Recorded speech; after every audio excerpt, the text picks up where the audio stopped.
Ambiar bodohnya, sok ngatur Jokowi, terungkap. AHY nggak tahu APBN sama sekali. Saya sering bilang ya, jadi buzzernya Presiden Jokowi itu sangat mudah.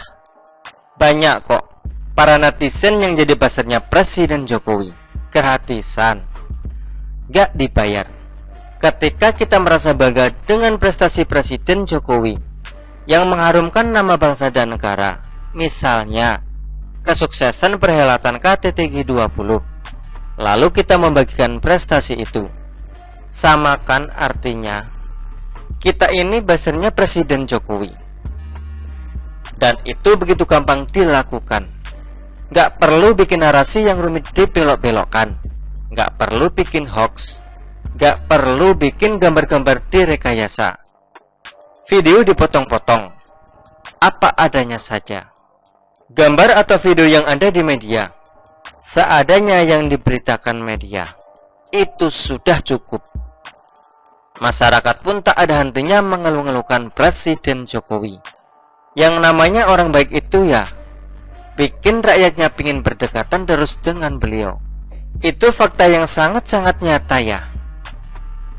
Orang-orang yang punya kinerja dan prestasi yang nyata, seperti Ganjar Pranowo, Erick Thohir, Basuki Hadimuljono, Sri Mulyani, Retno Marsudi, bahkan Prabowo dan Sandiaga Uno, juga sama efeknya. Tinggal di Google, pasti kita akan menemukan kinerja dan prestasi mereka. Di berita media sehari-hari juga pasti ada. Nah, lain halnya dengan mereka yang gak punya kinerja dan gak punya prestasi. Contoh paling ekstrim, dramatis dan faktual adalah AHY, Ketua Umum Partai Demokrat. Dia ini tidak pernah punya jabatan publik. Seandainya AHY jadi pengusaha saja, ya nggak masalah. Yang jadi masalah adalah ketika AHY terjun ke dunia politik dengan target jadi presiden. Kemudian AHY berusaha menjalankan peran sebagai partai oposisi yang sok hebat, sok paling pinter, sok benar, sok ngajarin dan sok ngatur. Yang coba diatur adalah Presiden Jokowi. Ya jadi pertunjukan lawak dong. Orang yang tidak pernah punya pengalaman menjadi pejabat publik dan hasil kerja yang dinikmati rakyat di suatu wilayah, mau ngatur dan ngajarin seorang presiden sekelas Presiden Jokowi. Hahaha. Presiden Jokowi itu disegani sama para pemimpin negara-negara adidaya, karena memang sudah menunjukkan kinerjanya sebagai seorang pemimpin yang mumpuni, yang bisa membawa negara ini melewati masa kritis ketika pandemi, dan kemudian melewati krisis ekonomi, melampaui banyak negara di dunia. Nah, AHY ini mungkin karena gak pernah merasakan yang namanya kerja keras buat rakyat ya, suka ngomong seenak perutnya saja, mempertanyakan apakah negara mampu menangani penanganan pandemi, menyebut rakyat rindu pemerintahan era SBY, dan sebagainya. Presiden Jokowi sendiri tidak pernah menjawab apapun yang dilemparkan oleh AHY, karena Presiden Jokowi tahu bahwa nggak level bagi beliau untuk merespon ocehannya AHY. Lawang Presiden Jokowi itu sampai diajak diskusi soal penanganan COVID oleh Presiden Amerika Serikat Joe Biden, soal kualifikasi untuk membahas hal-hal menyangkut negara dan bangsa. AHY itu nggak ada seujung kukunya Presiden Jokowi. Hahaha. Presiden Jokowi tidak perlu merespon ocehan AHY ini. Ngapain melayani orang yang mau pansoskan? Hahaha. Presiden Jokowi akan menjawabnya dengan hasil kerja nyata. Misalnya, pada bulan September lalu, AHY mengkritik soal utang negara yang dia sebut membengkak, sambil sok menyebut bahwa utang besar itu bakal jadi pemicu krisis ekonomi secara nasional. Hahaha. Belum pernah debat sama Menteri Keuangan ya.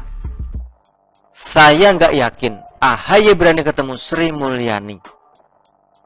Tentu saja Presiden Jokowi menjawab. Serangan AHY itu dengan kerja nyata.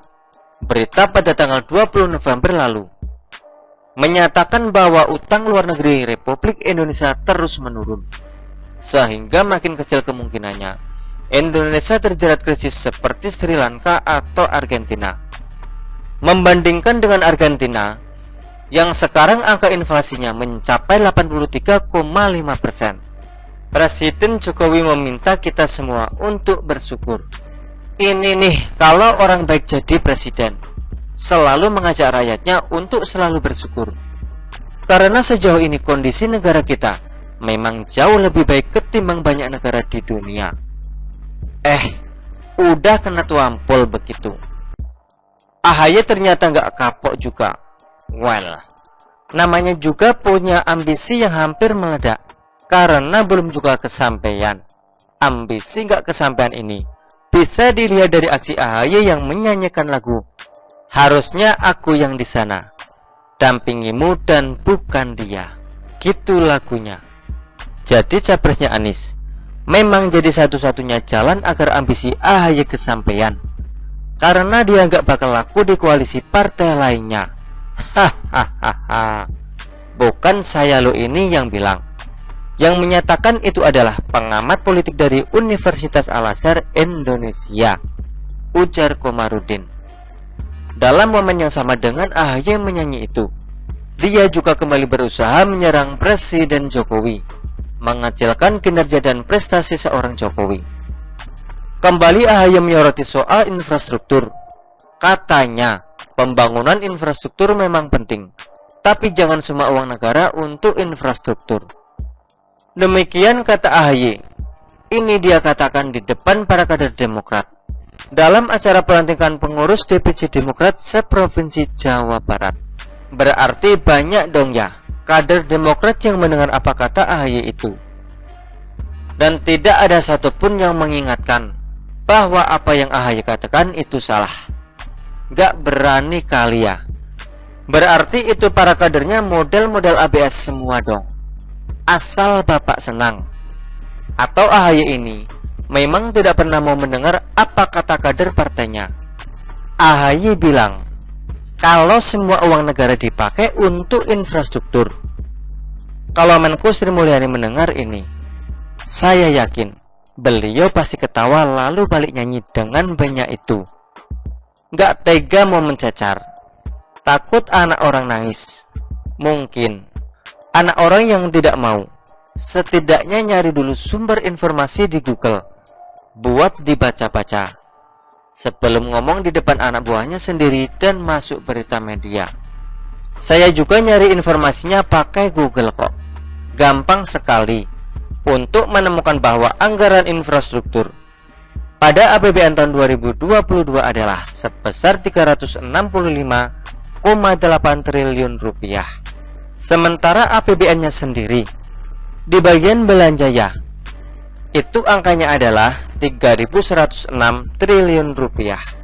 Dan kalau itu dilihat presentasinya, maka buat infrastruktur ya sekitar 12%. Kurang lebih lah. Anggaran pendidikan di APBN jauh lebih besar loh ketimbang infrastruktur, sekitar 20%. Bahkan untuk rincian RAPBN 2023 itu sudah ada loh informasinya di website Kementerian Keuangan. Tinggal baca saja. Anak SD pun sudah memiliki kemampuan share advance lewat Google. Lah kok AHY enggak nyampe ke sana? Bingung dah kita. Hahaha. Mau diketawain aja. Ya dia ini konteksnya sedang menyerang dan berupaya mengecilkan hasil kerja Presiden Jokowi. Ngeselin kita dong. Mau dicekam dan dibully habis-habisan. Nanti kasihan kan. Entar kalau dia sedih gimana dong? Kita pasti dikecam balik sebagai bahasa rupiah yang kurang ajar ya. Hahaha. Begitulah kura-kura. Artikel ini diambil oleh siwo.com dan ditulis oleh Nina Nur. Bagaimana menurut Anda?